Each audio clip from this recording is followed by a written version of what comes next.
I'm going to be blunt.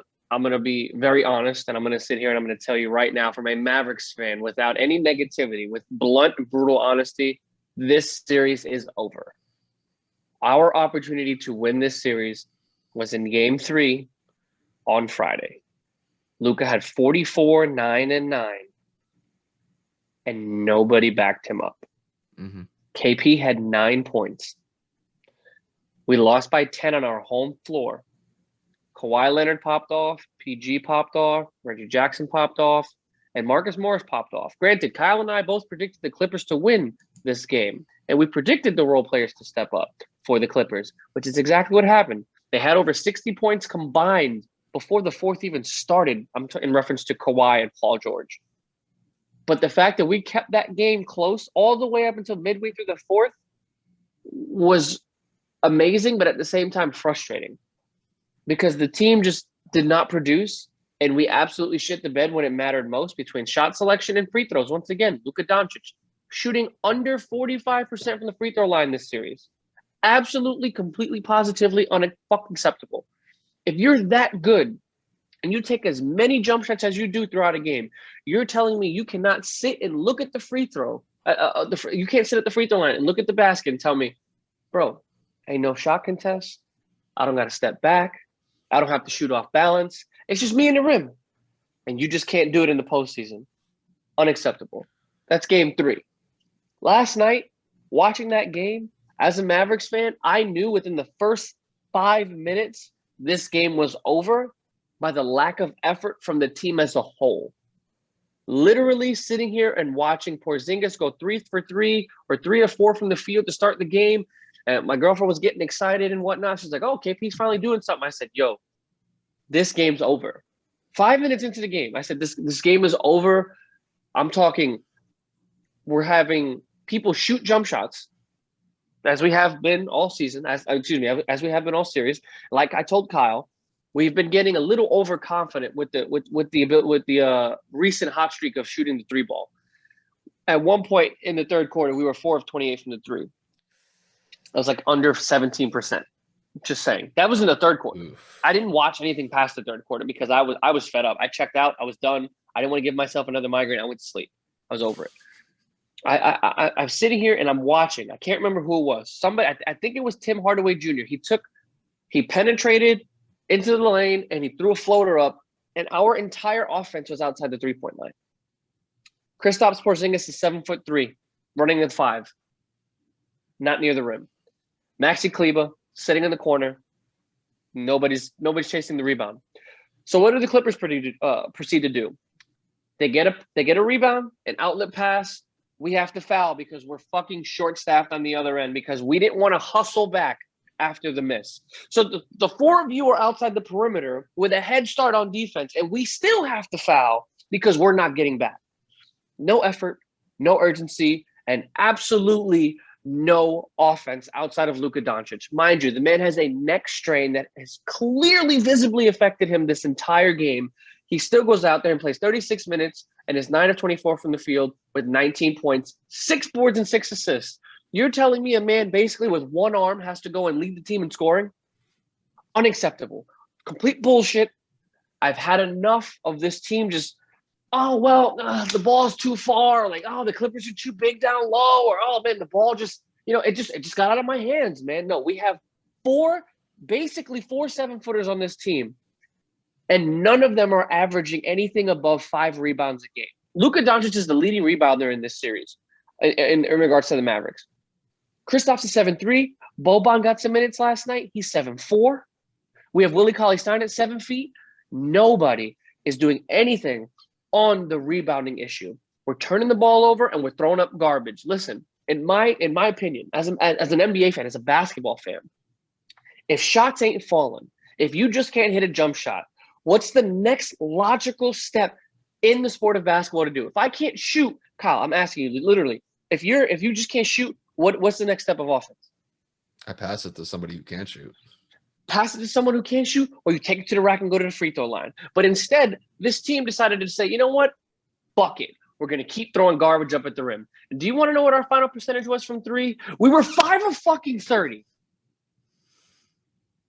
16.7% from the three-point line, 63.6% from the free throw line. We were 34.8% shooting as a team. We threw up garbage. We put no effort on the defensive end to try to stop or halt or make any type of a difference to Paul George or Kawhi Leonard or anybody else.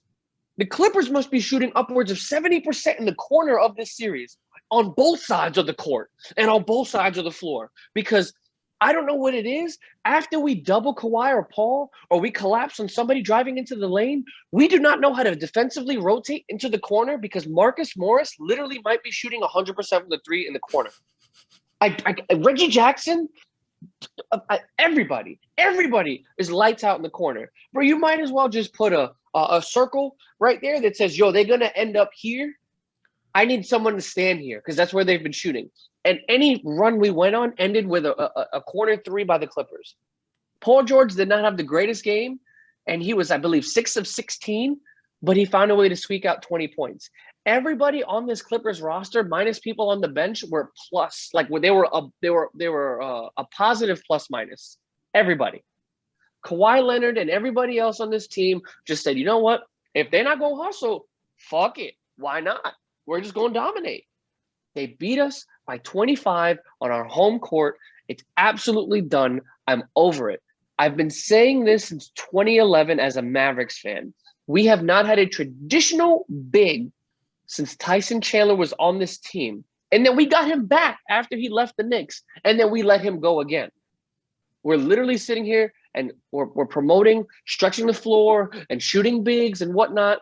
Kristaps Porzingis is great when he's healthy, but I'm tired of seeing him sit around the perimeter when I need you to put your back to the basket. There was an instance where he was trying to back down. I don't know if it was Marcus Morris or Rajon Rondo, and he wasn't moving them. Boban Marjanovic, 7'4", probably 250, 60 pounds. I don't know. The man's massive. He's not a human being. He was switched on Paul George on a pick and roll situation where he obviously has 5 inches, maybe 100 fucking pounds. Paul George was moving him out of the post. We're soft. We are absolutely soft. Everybody that plays the 5 on the Mavericks is soft. Dwight Powell coming off the bench, I don't know why. You cannot guard anybody.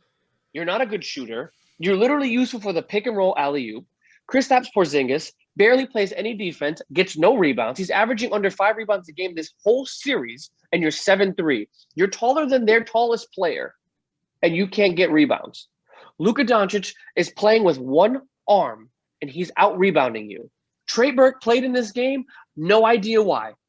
Zero idea. He hasn't played this whole series. 9 minutes, 0 for 4. Willie Cauley-Stein, 5 minutes, 0 points. Dwight Powell, granted, he did score 4 minutes. He's still useless. I don't understand. And I'm going to circle on one final point. The Mavericks trading for J.J. Redick and Melly was the stupidest trade in the world for situations like this, where we could have had Wes Owiyawu, or however you pronounce his last name, and James Johnson, who are both acquired by Dallas for their defensive intensity, and we traded for J.J. Redick, who hasn't played a game in over 2 weeks. We traded for a hurt 34, 35-year-old J.J. Redick who hasn't played more than 7 or 8 games for this team. Why? Why did we wanted to get grittier on defense this offseason. We wanted to get tougher. So you go and you add a shooter who's 30-plus years old, and you go and add Melly, who I do like. I see that he does hustle, and he does run down loose balls, and he does put up decent shots and good looks. They're just not falling for him. He's from Italy.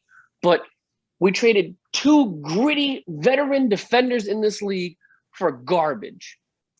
Don Nelson made a stupid decision to go out there and trade for people who aren't even on the fucking court, and we're not putting in any effort on the rebounding aspect of this game. I've literally had enough.